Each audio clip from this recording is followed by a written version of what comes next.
Dans ce tutoriel, on va regarder comment proposer des jeux papier de type tangram, à la façon un peu de ce qui est fait ici. Alors évidemment, ça peut être un pays et sa capitale, mais ça peut être plus largement question 1, réponse A, question 2, réponse B, etc. Et donc les élèves doivent associer la question et la réponse pour reproduire la forme d'un tangram. Alors on va regarder ça tout de suite.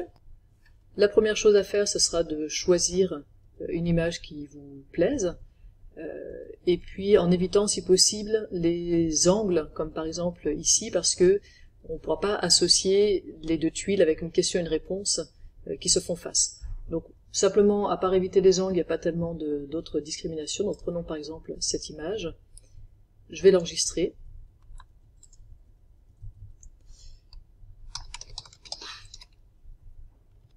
Et je vais l'insérer dans mon document Draw. Donc insertion image. On peut la redimensionner, et puis si on se dit qu'en fait c'est pas très adapté ce format paysage ici, ce format portrait, pardon, il voudrait passer en format paysage, bien je clique, tant que je suis sur l'image, je suis dans les propriétés ici sur le panneau latéral, je vous rappelle qu'on le retrouve là, hein.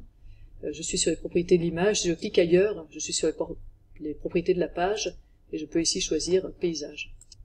Encore une chose, ici on peut bouger l'image, donc ça va pas être très commode quand on va ajouter des éléments, parce que quand on voudra bouger les éléments, on risque de bouger l'image de fond, donc on aimerait bien que cette image soit fixe. Ce que je vais faire, c'est que je vais la couper, c'est un peu frustrant puisqu'on vient de la mettre, mais c'est pas grave. Je vais ajouter une nouvelle couche,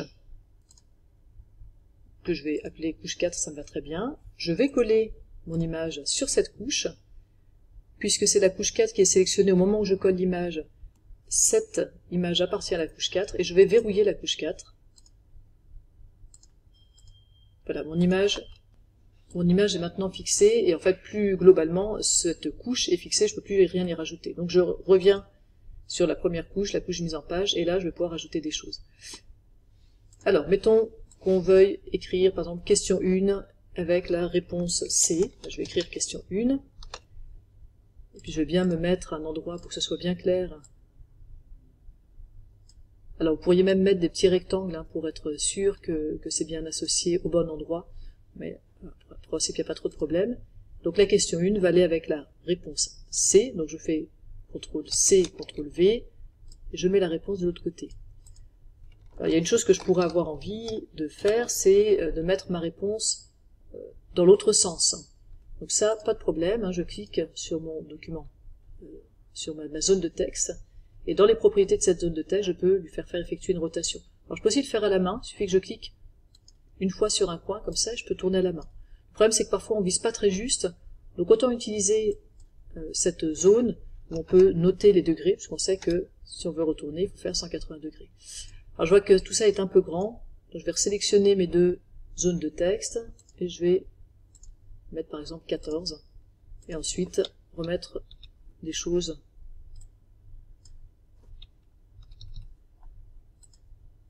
Voilà, je vous laisse le faire vous aussi, pour qu'on passe pas trop de temps là-dessus. Si maintenant votre question est à 45 degrés, on va juste regarder ça, puis en fait vous aurez tout ce qu'il faut pour finir votre cocotte, eh bien on va faire une rotation simplement à 45 degrés. Voilà, 45 degrés c'est là. Et puis pour la réponse, donc CTRL-C, CTRL-V, je copie, je colle. Je vais remettre la rotation à 0 pour que vous voyez bien ce qui se passe. Donc de combien il faut retourner ma réponse? Il faut la retourner 280 degrés, et encore de 45 degrés, donc en fait de 225 degrés. Et là, je suis bien aligné avec l'autre question. Si jamais, c'est pas toujours facile de les déplacer, donc vous pouvez la sélectionner comme ça, et puis la déplacer avec des flèches. Il faut juste faire attention à ce que ce soit bien en face. Quand les deux côtés font la même taille, il n'y a pas tellement de problème. Ça peut être plus embêtant, par exemple ici, où il faut bien penser à mettre les questions et les réponses à peu près face à face pour que à la fin, on reconstitue une image à peu près correcte. Je vous propose d'ailleurs qu'on termine avec ça. Donc on va encore copier, CTRL-C, CTRL-V, et puis les flèches pour déplacer nos questions, nos réponses. Et si cette fois-ci on veut les tourner dans ce sens-là, eh bien il va falloir tourner, on peut tourner le groupe entier de 45 degrés, pardon, de moins 45 degrés, et puis le placer